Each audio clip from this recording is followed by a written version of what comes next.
Hey guys, this is me Saloni Pandey and welcome back to my channel Remark Me.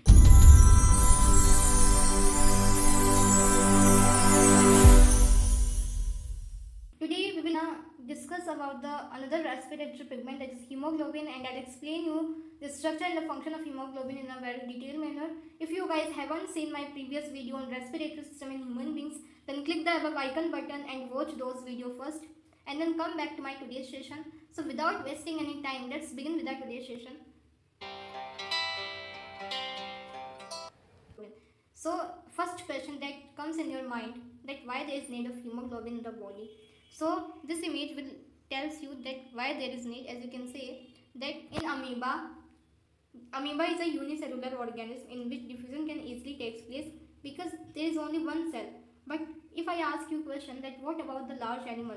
So in large animal, the diffusion by the alveoli and the transportation of oxygen in each and every part of the cell and the tissue will not easily happen and will not take place. Then that's why there is need of respiratory pigment, that is hemoglobin, due to which oxygen is transported in each and every part of the body, whether in large animals or small.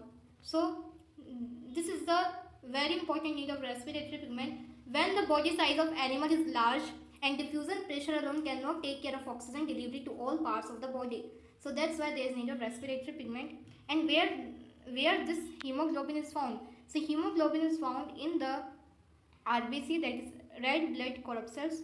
So let's discuss about the location of the hemoglobin. In human beings, the respiratory pigment is hemoglobin, which is red in color and is found in the RBC, that is red blood corpuscles, and has a very high affinity for oxygen. It can combine with oxygen in a very easy manner, and it can transport oxygen in the each and every cell and tissue of the body, whether this body is large or small. So this is all about the location, that this is found in the RBC and it is known as respiratory pigment, and due to which red blood corpuscles is red in nature, red in color, because hemoglobin is a red color pigment, due to which RBC is red in color, that is erythrocyte is red in color. So let's discuss about the structure of hemoglobin. As you can say in this structure, that in RBC we can say hemoglobin molecule is found. In hemoglobin molecule there is alpha chain and beta chain, and between this alpha chain beta chain known as globin, and between this chain there is iron atom is found. So as you can see in this structure, that in the mid there is iron atom is found in the between the globin atom. So between the globin molecule there is iron atom is found, due to which we can say heme, that is iron atom is found between the globin structure. So as we can say that this molecule is made up of 4 components of heme group and an iron group. 4 components of heme group and an iron group. As in this GIF, as you can say, there is globin in surrounded the iron atom. In the mid there is iron atom and it is surrounded by the globin components. So as we can say that in RBC there is found hemoglobin. Each red blood cell contains several hundred million hemoglobin molecule which transport oxygen, or this oxygen combined with hemoglobin, and it is easily transported in each and every part of the body. So this is the whole structure of the hemoglobin. So let's discuss about the function of hemoglobin. So what is the function of hemoglobin? It helps in transferring oxygen from the lungs to the needy tissues of the body. It can transfer oxygen from the lungs to the needy tissues of the body. Hemoglobin can bind to oxygen and gases, that is nitric oxide. Hemoglobin can easily bind with oxygen and gases, that is nitric oxide. The binding plays a very important role in transporting the oxygen. So it's majorly work in transportation of oxygen, and as we can say that it also transports carbon dioxide that is released out from the body.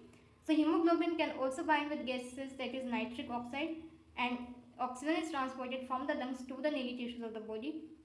In this GIF, as you can say that there is globin in that alpha chain and beta chain, in which there is found in the mid there is iron atom, in which oxygen is combining very easily, through which this hemoglobin is moved by the when the red blood cell is moved, then this hemoglobin is also moved, and this transportation of oxygen can occur in each and every cell of the body. So this is all about the transportation function of the hemoglobin. So let's discuss about how it transported. So let's understand how hemoglobin transport oxygen and carbon dioxide.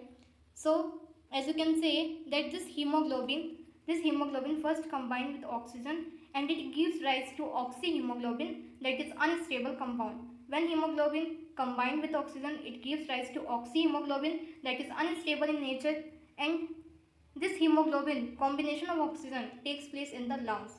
Oxygen combined with hemoglobin in lungs and this transported to the cells, that oxyhemoglobin is transported in the cells, that is unstable. That's why oxyhemoglobin released oxygen very easy, very fast, because it is unstable, due to which oxygen is transported. And how the carbon dioxide is gained in the alveoli. So we can say that this hemoglobin in the cell, this hemoglobin combined with carbon dioxide, where carbon dioxide comes in the body, as you can say, when the respiration occurs in the body, then there is released carbon dioxide in the cells. Cellular respiration happens. What is the end product of cellular respiration? That is carbon dioxide. So this carbon dioxide is combined with hemoglobin in the cells and this gives rise to carbaminohemoglobin, that is unstable in nature. So this hemoglobin, by the diffusion of red blood cells, this carbaminohemoglobin is released in the lungs, and through the process of exhalation, we released out carbon dioxide from the body. So this is the whole process by which hemoglobin transport oxygen, carbon dioxide. One major point that you need to know, that majorly CO2 is transported by water, because carbon dioxide is more soluble in water. Carbon dioxide is not majorly transported by the diffusion of hemoglobin. Only very less amount of carbon dioxide is transported by the hemoglobin, but majorly carbon dioxide is transported by the water, because carbon dioxide is more soluble in water. So oxygen is more transported by the hemoglobin and carbon dioxide is more transported by the water, because it is more soluble. So this is the whole transportation of hemoglobin. In this structure you can easily see that this purple color hemoglobin, in which oxygen molecule is adding to the Fe iron, and this gives rise to red color, and it changed the color because there is presence of iron. So through which transportation takes place by the diffusion of hemoglobin in the RBC. So what is the importance of hemoglobin? That 70% iron in the body is found in hemoglobin. If too much deficiency and the iron stores get exhausted, then it can lead to anemia and iron depletion in body. As we can say that in RBC there is presence of hemoglobin, due to which in hemoglobin where 70% of iron is found.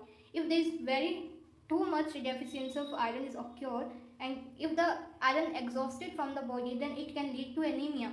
So that's why it is suggested that we should eat the iron rich food, that due to which hemoglobin, the need of iron in the hemoglobin is fulfilled by the eating of iron rich food.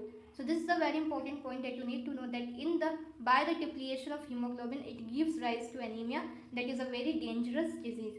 So always eat iron rich food.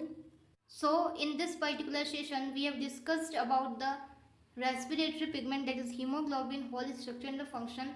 If you guys want PPT of this session, then join my Telegram channel. That link is given into the description box. If this session is helpful for you, then hit the like button and subscribe my channel so that you will get notification of my upcoming sessions. Thank you.